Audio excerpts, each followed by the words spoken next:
Fala, turma, tudo bom? Vamos tratar hoje da emenda à Constituição, tá? Que é a última matéria da prova. Se precisar de uma complementação depois lá na sala de aula, pós-prova, a gente faz, tá? A emenda à Constituição, ela tem uma questão na prova, tá? Especialmente no que diz respeito às violações, aos impedimentos ao poder de emenda, tá? Que são as limitações à emenda à Constituição. O que acontece? A emenda à Constituição Federal, ela parte do princípio de que a Constituição Federal, da pirâmide de Kelsen, né, ela ocupa o topo da hierarquia, né? Mas, vez ou outra, ela precisa ser modificada, ser atualizada para para atender alguma exigência social ou política da população, né? E essa alteração, essa atualização da Constituição Federal, ela é feita por meio da ferramenta chamada emenda à Constituição. Você vai literalmente remendar a Constituição para acrescentar algo, né? Ou para suprimir alguma previsão constitucional. Por a emenda ela melhorar a Constituição, ela atualizar a Constituição, ela remendar a Constituição Federal, a doutrina especializada ela fala que a emenda ela tem um procedimento mais difícil de ser aprovada, tá? Porque você vai alterar a norma que está no topo da hierarquia normativa do Brasil, né? Então não pode ser um rito qualquer, como é o rito da lei ordinária, da lei complementar. Não pode ser um procedimento. Então, o quórum para aprovação dela tem que ser mais dificultoso. Tá? A gente fala que o quórum dela é um quórum qualificado, né? É um quórum especial, dificultoso, né? É o tal do quórum qualificado, né? E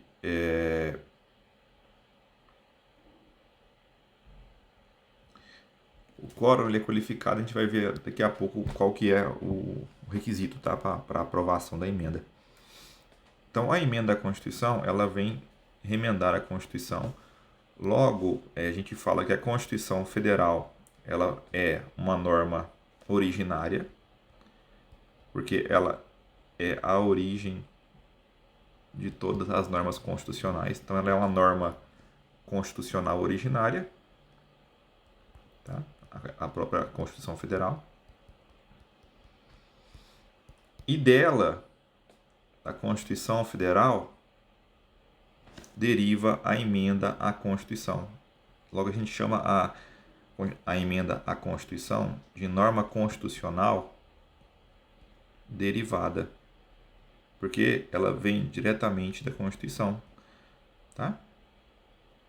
Para modificar alguns pontos que precisam ser atualizados. Então, o conceito de emenda à Constituição, tá? É o seguinte: emenda à Constituição é a norma, tá? A norma constitucional derivada da própria Constituição, tá? Da própria CF, que possui, né? Que possui o objetivo, né?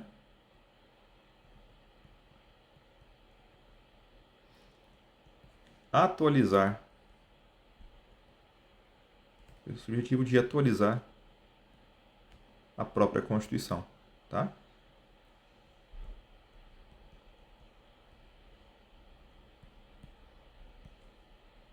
Em 2019, nós tivemos uma emenda à Constituição Federal que aumentou a idade para aposentar em alguns benefícios, né?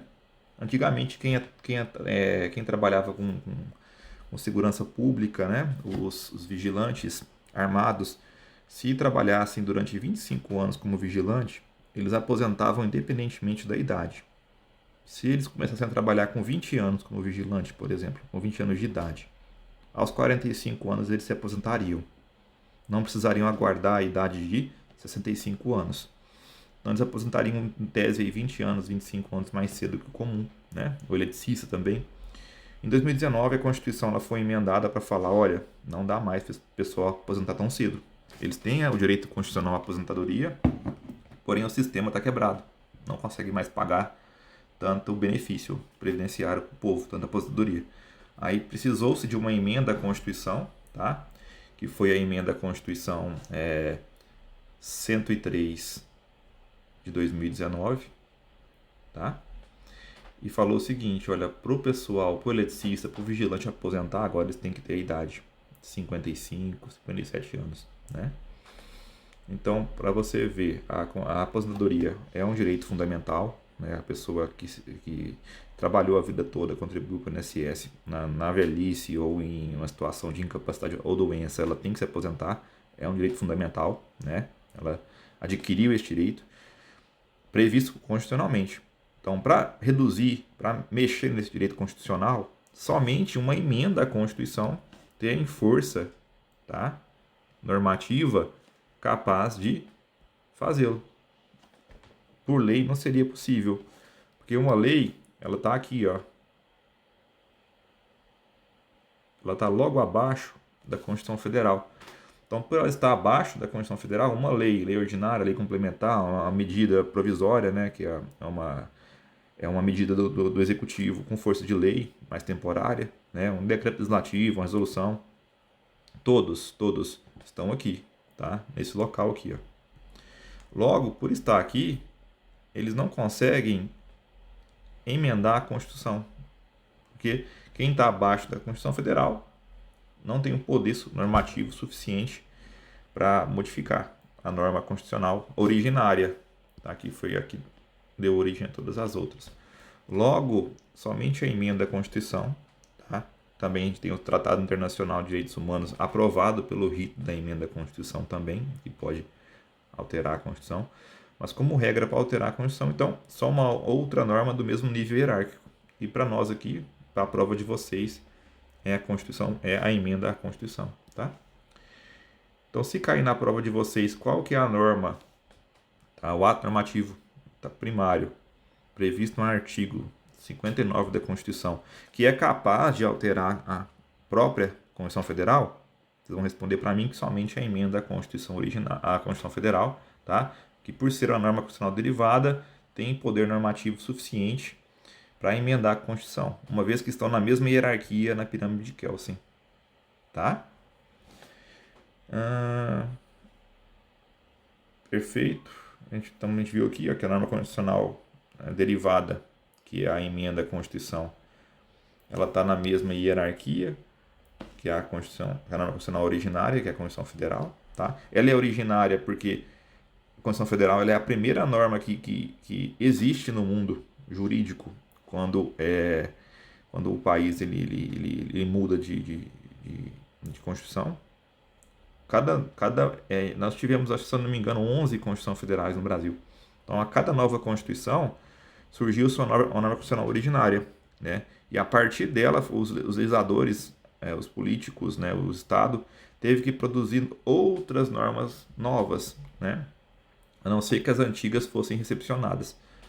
Se não fossem recepcionadas, teria que ter um novo Código Civil, um novo Código Penal, um novo Código Tributário, tá? Para ficar em consonância, tá? Para ficarem constitucionalizadas, recepcionadas pela nova norma originária. Mas aí eu questiono vocês. É possível, tá, que a Constituição Federal seja emendada em qualquer assunto? Eu posso mexer na Constituição em tudo? Em qualquer matéria?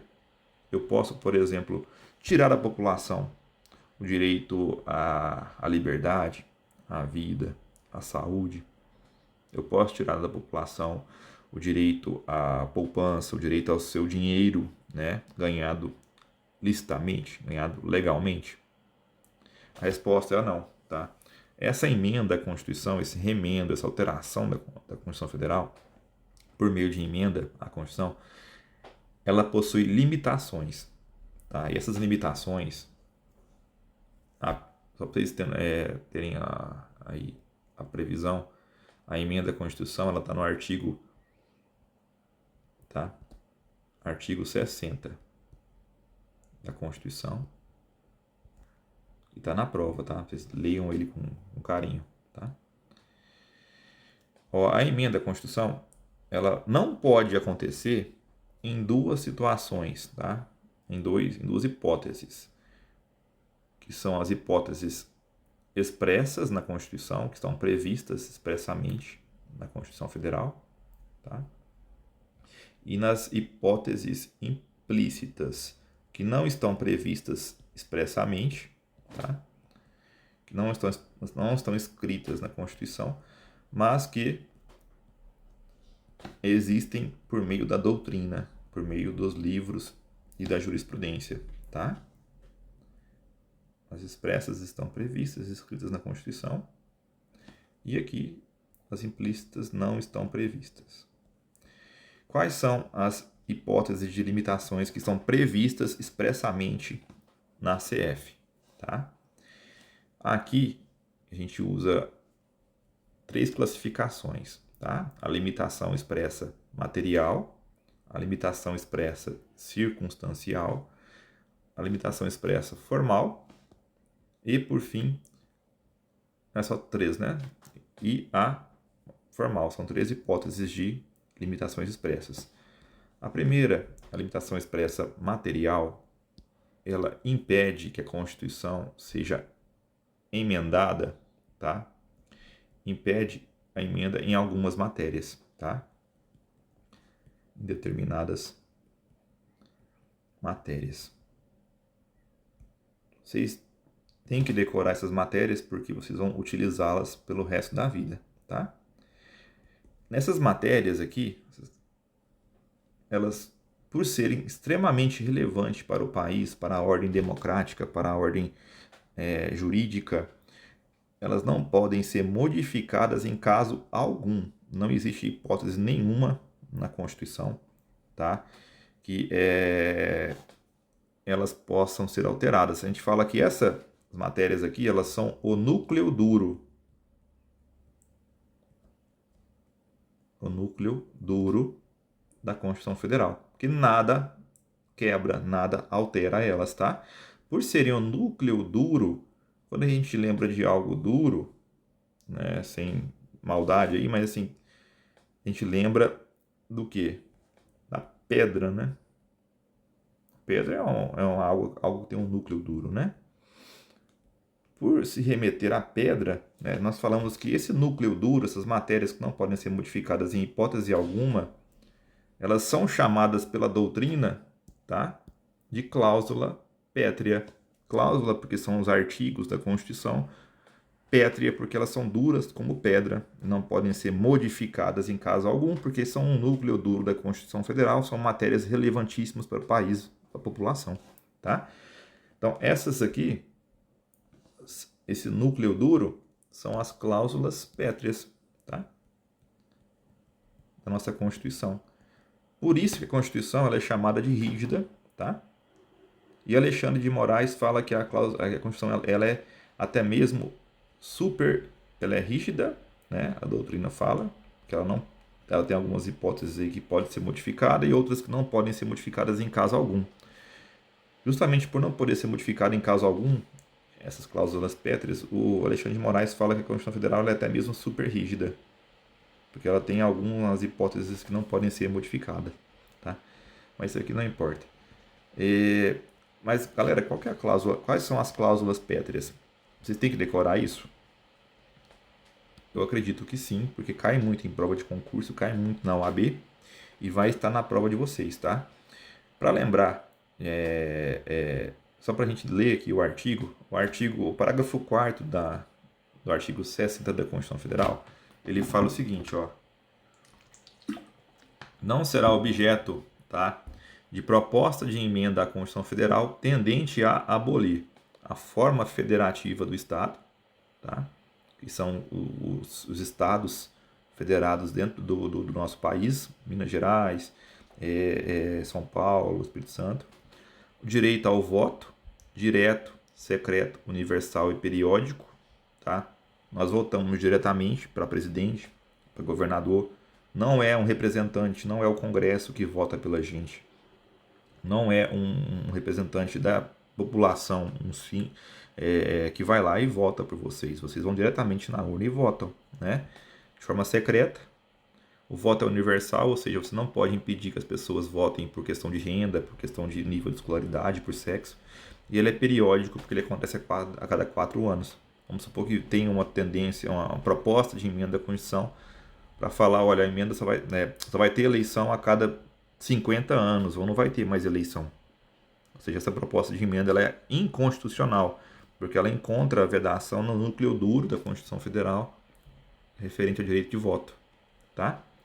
A separação dos poderes também não pode ser objeto de emenda. Vamos supor que tem uma emenda à Constituição Federal proposta pelo Lula, que venha dizer que não vai haver mais STF, vai haver apenas Congresso Nacional, Legislativo e Executivo. STF não vai existir mais, está dando muito problema. Não pode acontecer. Tá? Se quiser extinguir o STF, por exemplo, tem que criar uma nova Constituição. Cancelar a Constituição de 88, criar uma nova Constituinte, tá? Uma Assembleia Constituinte originária, e por meio dela votar uma nova Constituição. Tá?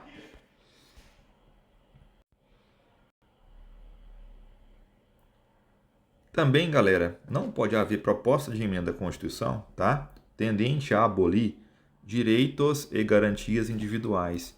Esses direitos aqui, eles estão previstos no artigo 5º da Constituição, tá? 6º, 7º, vamos só conferir aqui, mas eu acho que o 8º e o 9º também. Então, todo o título 2, tá? Da Constituição Federal, título 2º, que se refere aqui a direitos, à liberdade, à saúde, à propriedade, direito de direitos políticos, tá? Direitos do trabalho também, direitos trabalhistas. Então, são todos aqueles direitos inerentes à situação de pessoa humana. Então, os artigos 5º, 6º, 7º, 8º, 9º e seguintes da CF não podem ser emendadas. Se eu venho e trago uma proposta de emenda à Constituição tendente a abolir o direito ao habeas corpus, né? O habeas corpus é a ferramenta, é a ação constitucional que protege a liberdade, né?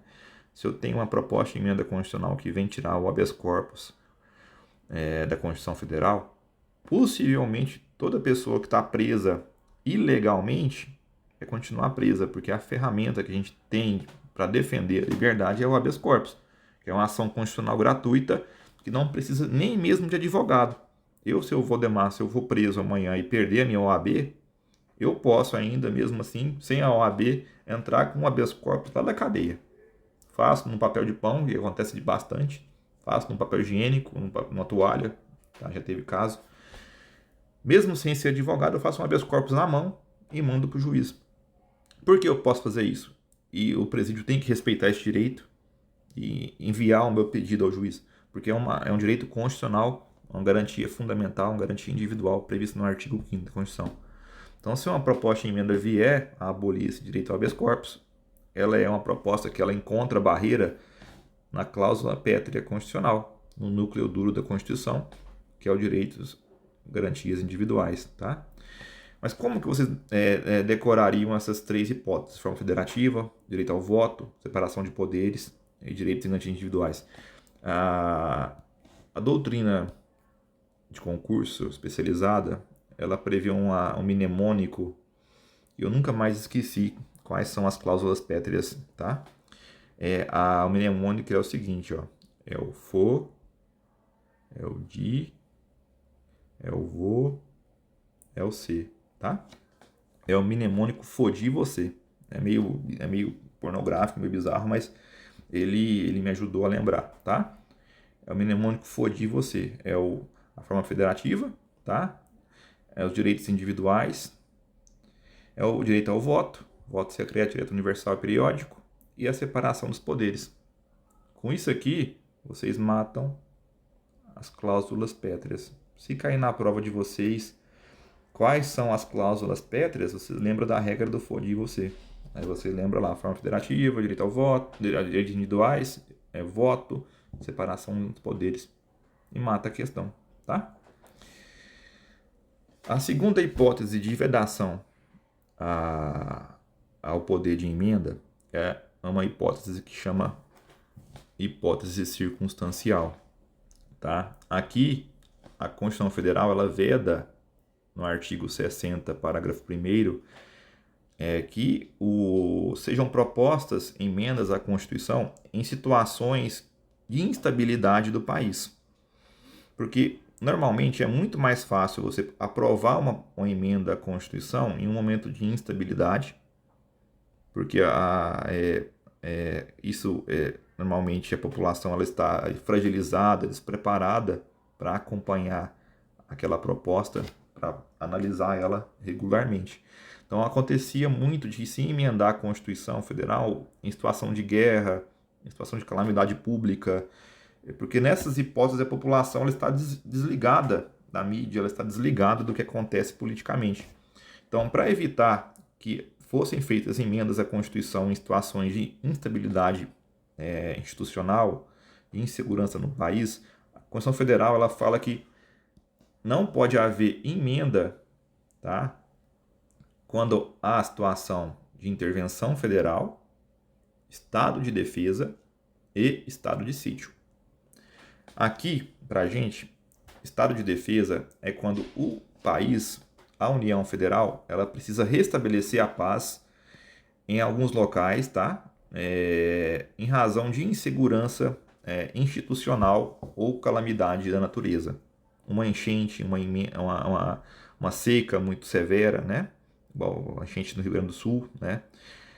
O país ele restringe alguns direitos da população, porque ali o que está em jogo é a segurança do país, né? Então ele restringe o direito à reunião, as pessoas não podem se reunir em ruas, em locais, em cultos, né?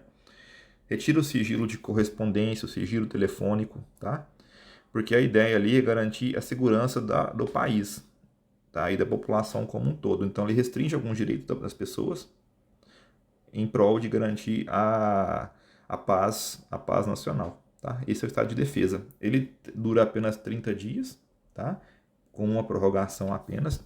Normalmente o estado de defesa, o Congresso Nacional ele é chamado para analisar dentro de, se eu não me engano, 10 dias a validade do estado de defesa, porque ali é como se a gente entrasse parcialmente em uma situação ali, em um regime militar, porque a União ela manda o exército, ela manda as suas forças armadas para aquele local, impede que a população saia para a rua, impede que a população receba correspondência, ligações, então acaba que suprime direitos fundamentais. Então o Congresso Nacional é convocado para avaliar a legalidade do estado de defesa, tá? Mas, Valdemar, e se o estado de defesa por si só não resolveu o problema, se o negócio está mais fodido, mais zoneado? Aí a gente evolui para o estado de sítio. Estado de sítio aqui, galera, é loucura, tá? A população não tem direito a quase nada, tá? É quando o BO está muito alto, está muito grande, e só defender o país não resolve, tá? Normalmente o estado de sítio ele acontece em guerra armada, tá? Quando há uma guerra declarada em uma fronteira ou no país como um todo. Vamos supor que o Trump resolva atacar o Brasil, né? Possivelmente a gente vai entrar em estado de sítio de forma urgente, instantânea, tá? Vai fechar a fronteira, tá? Vai sitiar o país. Então, quando há uma comoção grave, tá, de repercussão nacional do país todo e não mais apenas em locais restritos, como ocorreu lá no Rio Grande do Sul, aí há o estado de sítio, tá? Ele dura 30 dias também. Porém, o estado de sítio ele pode ser prorrogado várias e várias vezes enquanto perdurar a guerra, perdurar a agressão, tá? O estado de sítio, né? O estado de defesa não. Ele perdura apenas 30 dias, prorrogável por uma vez. De sítio, ele é 30 dias, prorrogável por quanto necessário, né? Porque uma guerra não dura apenas 30 dias, por exemplo. Ela pode perdurar mais. Então o país tem que continuar se defendendo, tá? E a última situação que a Constituição veda, emenda, a última circunstância, é a de intervenção federal. Intervenção federal, acho que vocês são jovens, vocês não vão lembrar. Mas há uns anos atrás, o Rio de Janeiro ele sofreu uma intervenção federal da União e a União mandou o exército lá para o Rio para. Eles disseram na época que era para ressocializar as favelas, né? Eram para restabelecer a paz nas favelas. Então a União mandou o exército lá para o Rio, teve tiroteio, teve sniper, teve uma loucura, né? Nessas situações aí, quando o Estado, perdão, o Estado do Rio de Janeiro, ele perdeu o controle da sua segurança pública, a União precisou intervir, a União Federal precisou intervir no Rio de Janeiro para restabelecer a paz. Então, essa é uma hipótese de intervenção federal, tá? É quando o Estado ele enfrenta alguma anormalidade, tá? E ocorre a suspensão temporária do governo estadual, municipal, tá? E eles perdem, o governador e o prefeito perdem ali, o IDF também perde ali o seu poder de executar, de cumprir, né, com a lei. E a União, o Lula, por exemplo, tomaria o poder daquele território e passaria a mandar ali. Não haveria mais aquela independência dos entes federados, tá? Então, nessas três situações aqui, estado de defesa, quando o país tem que defender alguma localidade ali temporariamente, 30 dias, mais 30, ou em estado de sítio, quando o país está fudido, dá uma guerra bruta ali, ele tem que se fechar, se sitiar, se defender nacionalmente por 30 dias ou prorrogar por quanto for necessário, ou quando houver a intervenção da União Federal nos estados ou nos municípios para restabelecer a paz, a normalidade, a Constituição não pode ser emendada, tá? Porque nessas circunstâncias o país, a população está fragilizada, o Congresso Nacional talvez não pode nem se reunir para votar a emenda, tá? Então, para evitar essa insegurança jurídica, não pode rolar, tá?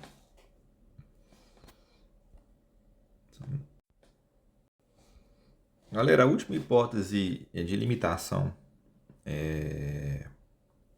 expressa ao poder de emendar a Constituição é a hipótese de limitação formal, tá?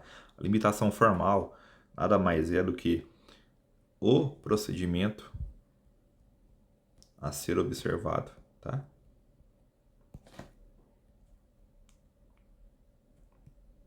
Para emendar a Constituição, para produzir, para elaborar, para criar, tá?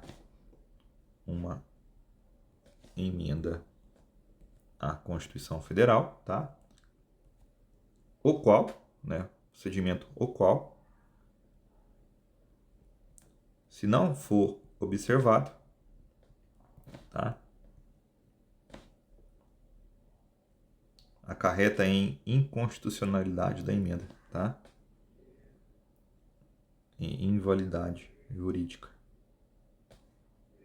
em sua invalidade. Ela não produz efeitos, tá? O que isso significa pra gente? Isso significa que se o presidente, se o Congresso Nacional, se os estados querem elaborar uma emenda à Constituição Federal, eles têm que observar um rito previsto na própria Constituição Federal, tá? E esse rito ele está aqui no artigo 60, parágrafo 2º e 3º, tá? Artigo 60, parágrafo 2º, tá? E 3º. Se o presidente quer emendar a Constituição Federal, tá? Por exemplo, igual eu falei, para aumentar a idade de aposentadoria de hoje, que hoje para homem é 65 anos, e ele quer pôr 70 anos. Homem aposentar com 70, mulher com 65. Pode? Pode, mas teria que ser uma emenda à Constituição Federal. É uma proposta que a população vai gostar? Vocês vão querer aposentar com 70 anos? 70 anos eu tô arrebentado, eu com 30 tô fudido já, né? Então, eu com 70 anos eu tô só o pó da rabiola, né?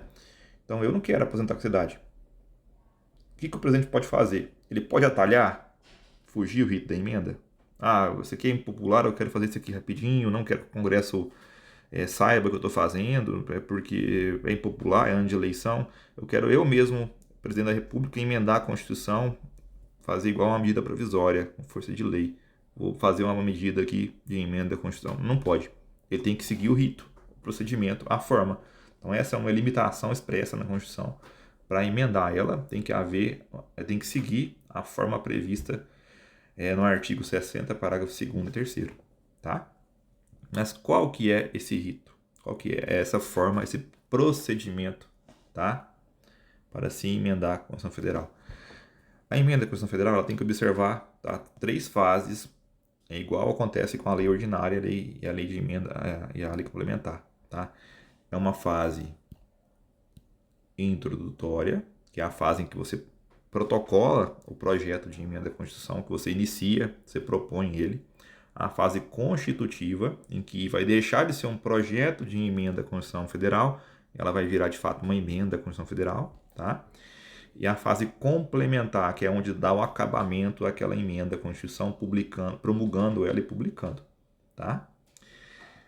Quem pode, tá? Aqui na fase introdutória a gente vai definir quem pode emendar, quem pode propor um projeto de emenda à Constituição Federal.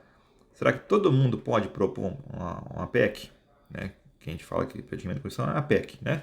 Quem pode fazer uma PEC? Uma proposta de emenda à Constituição Federal.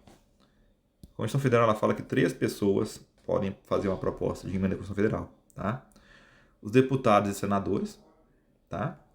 O presidente da República e as assembleias legislativas dos estados, que são onde os estados produzem as leis, né? Que é, a nível federal, o Congresso Nacional produz leis, a nível estadual são as assembleias legislativas que produzem as leis, e a nível municipal é a Câmara dos Vereadores. Então, aqui, somente, a Constituição fala somente os deputados e senadores, que é o Congresso Nacional, tá? O presidente da República, tá? E as assembleias legislativas dos estados. Porém, precisamos da proposta, para que uma proposta de emenda à Constituição seja válida e possa tramitar, precisamos de 1/3 no mínimo, tá? Da Câmara, aliás, dos deputados ou dos senadores assinando aquela PEC. Precisamos do presidente da República assinando a PEC, ou, né? E mais da metade, tá? Das assembleias legislativas dos estados brasileiros. Na fase constitutiva,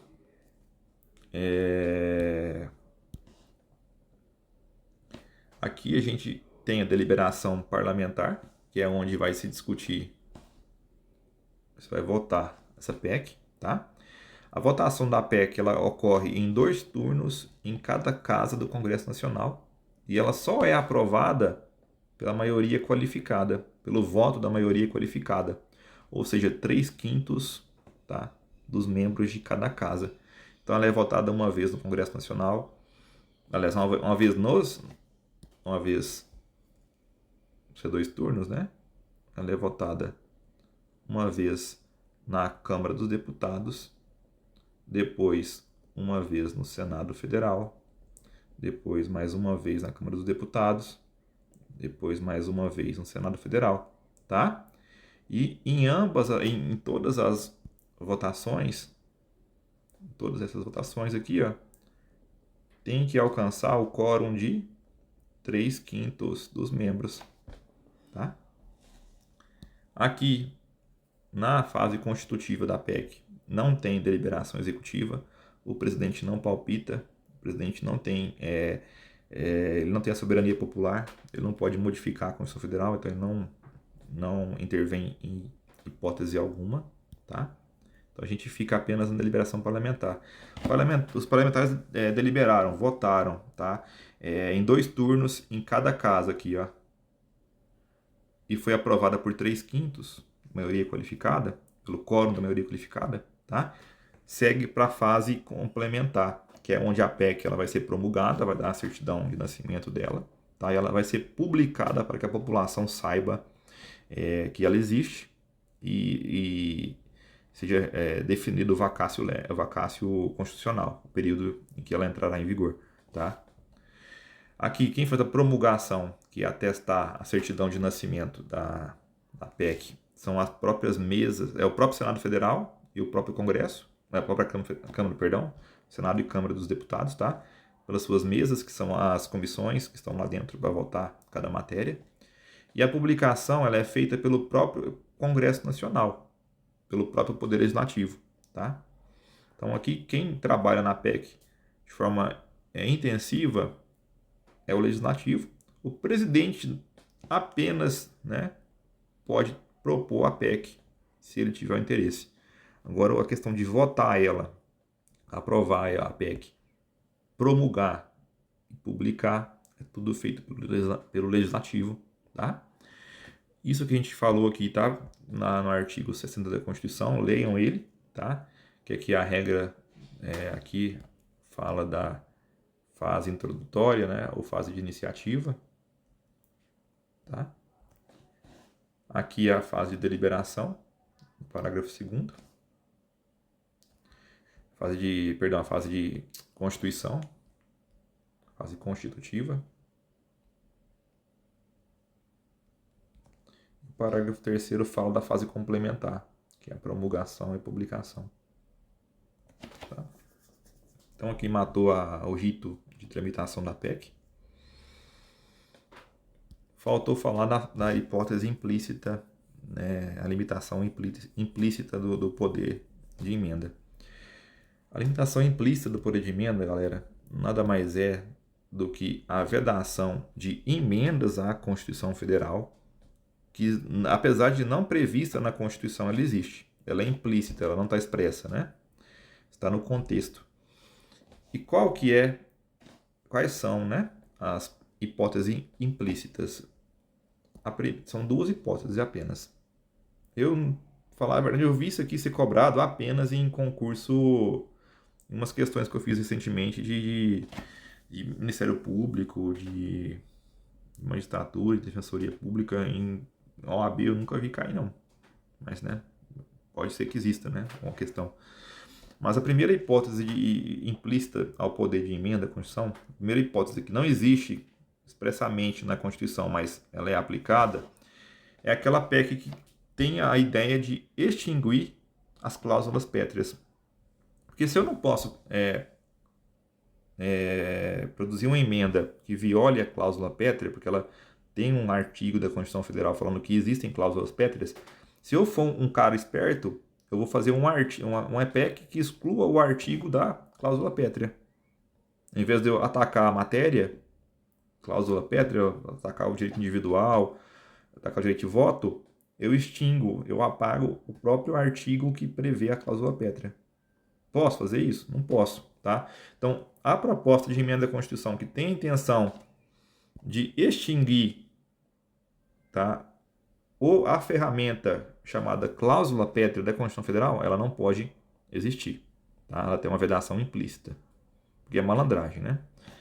Também não pode haver proposta de emenda à Constituição que retira do Congresso Nacional, do Legislativo, o poder de emendar a Constituição Federal ou transferir esse poder de emendar, de votar as emendas para um outro poder, para o Executivo, por exemplo.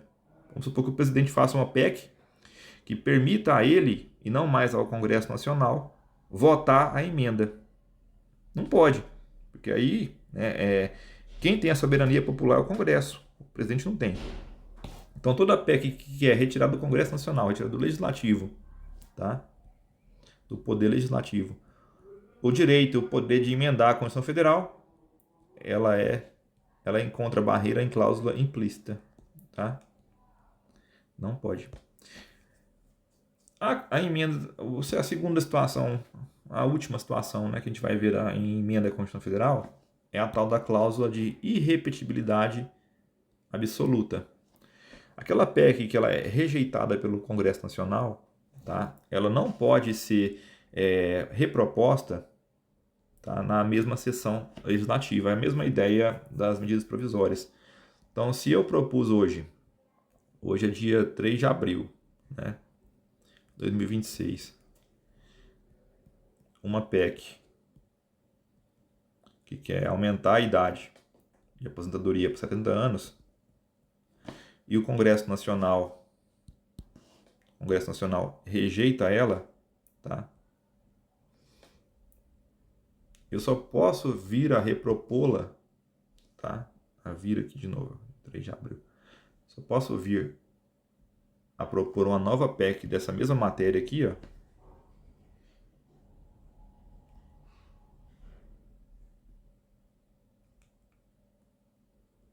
na sessão legislativa seguinte.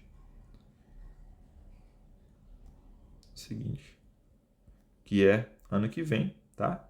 A partir de 1º de fevereiro, de janeiro, né? Apesar de que o Congresso ele abre só em fevereiro, tá? Mas somente em 2027 eu poderia vir para trazer essa PEC de novo. Por que isso existe? Porque senão o presidente, os deputados, os senadores, as assembleias legislativas vão ficar bombardeando o Congresso Nacional com PECs repetitivas na mesma matéria para forçar a aprovação. Então, para dar um tempo do pessoal respirar, do pessoal estudar, né? O Congresso Nacional só vai voltar a analisar essa matéria na sessão legislativa seguinte. Tá? Você pode repetir a PEC, a proposta, tá? Mas somente na sessão seguinte. Tá? Galera, é isso. Tá? A prova de vocês, eu trouxe ela com mais ênfase no processo legislativo ordinário. Tá? Eu cobrei aqui bastante, tá? As fases do rito ordinário. Tá? Então vocês dão uma focada boa, porque tem bastante questão. Tem uma daquelas questões que eu passei para vocês. Tem questão aqui, tá? Deixa eu abrir a prova aqui rapidinho pra gente dar uma relembrada, que tem tempo que eu a elaborei. Inclusive por isso que eu tô passando essa aula aqui para vocês, porque não teve como passar no feriado, né? É isso mesmo.